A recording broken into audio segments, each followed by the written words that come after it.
Respected Professor, at the outset, I would like to thank IFRI and its director, Mr. Mobrial, for inviting me to the third World Policy Conference. A special word of thanks is publicly due to Mr. Mustafa Terab and Mr. Belmahi, President of the OCP Group and our Ambassador, for having made this possible. When the invitation was extended, I was secure in the knowledge that I would be a participant with the major responsibility of only looking actively involved. The invitation to speak came later and was accepted with a great deal of reservation. For one thing, while I have spent over 4 decades in the area of rural credit, cooperation, microfinance, and financial inclusion, I do not regard myself as an expert on the field of agriculture or in the real sector. However, the organizers of the conference were extremely persuasive and convinced me that I should share some of my thoughts with you. I am therefore doing so, subject to the caveat that you will take my remarks as those of an informed layman rather than an expert on this subject. The subject of this session is particularly relevant in the context of India today.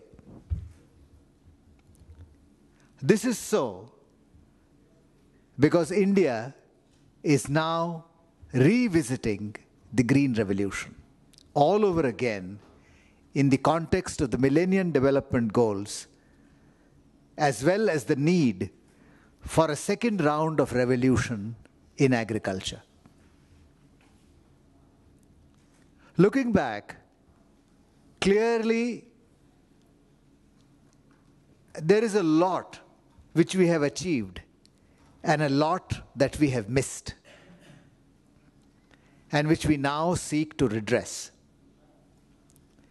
Let me therefore make an effort to take you through some of the important milestones in our journey towards food security in the last couple of years. The seeds for the Green Revolution were really the result of a global effort to improve food availability across the board.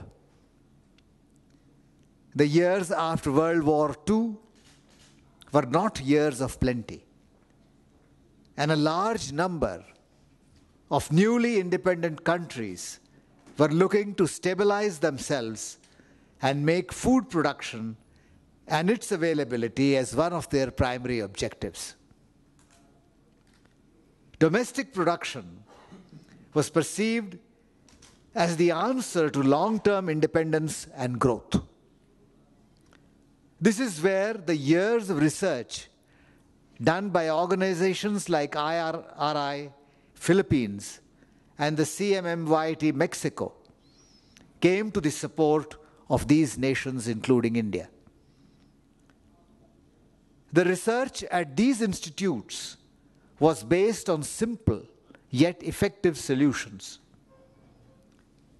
Over a period of 20-odd years, they succeeded in creating hybrid, high-yielding varieties that combined the major characteristics required to improve production and maximize land use. India began its journey down this road in the early 60s with self-sufficiency as its major objective. Our emphasis at that time was to make food available to the masses, and it is for this reason that we focused on cereals. especially wheat and rice. It was quickly realized by us that the success of the revolution would require overhauling of the whole system. Many steps were taken to make this happen. Firstly, the research system was opened up, and our premier agricultural research institution of the country, the ICAR, was reorganized. The signal given to researchers at the Indian Council of Agricultural Research was that grains from international bodies could be sourced and localized. Secondly, agriculture universities were set up at all major centers with a staffing profile that augmented the talent available in research and farm extension. In the third place, trade policies were amended to permit hybrid seeds to be brought into the country. Fourthly, an all-India coordinated program was launched to ensure that all parts of the country were engaged in the endeavor of green revolution. Fifthly, new markets were set up in anticipation of higher market arrivals once the green revolution got underway.